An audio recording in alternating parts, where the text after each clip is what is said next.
पुसद शहरातील वसंतनगर येथे 22 वर्षीय युवकावर जीवघेणा चाकू हल्ला.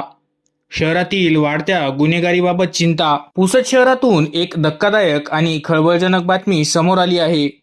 वसंतनगर परिसरात एका 22 वर्षीय युवकावर जीवघेणा चाकू हल्ला करण्यात आला असून या घटनेमुळे परिसरात भीतीचे वातावरण निर्माण झाले आहे. आज दिनांक 5 जुलै 2026 रोजी सायंकाळी सुमारे 6:30 ते 7 वाजताच्या दरम्यान पुसद शहरातील वसंतनगर परिसरात ही गंभीर घटना घडली. प्राथमिक माहितीनुसार जुन्या वादातून एका 22 वर्षीय युवकावर धारदार शस्त्राने जीवघेणा हल्ला करण्यात आला. या हल्ल्यात शेख हाफिज शेख मजीद राहणार खडसे मैदान पुसद हा युवक गंभीर जखमी झाला असून त्याला तातडीने उपचारासाठी खासगी रुग्णालयात दाखल करण्यात आले आहे.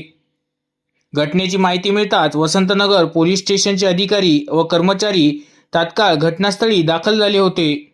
त्यानंतर फॉरेन्सिक पथकानेही घटनास्थळी भेट देत पुरावे संकलित करण्यास सुरुवात केली होती.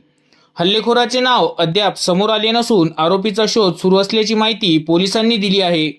या प्रकरणाचा पुढील तपास वसंतनगर पोलीस करत आहे. या घटनेमुळे पुसद शहरातील कायदा व सुव्यवस्थेचा प्रश्न पुन्हा एकदा ऐरणीवर आला असून नागरिकांमध्ये भीतीचे वातावरण निर्माण झाले आहे.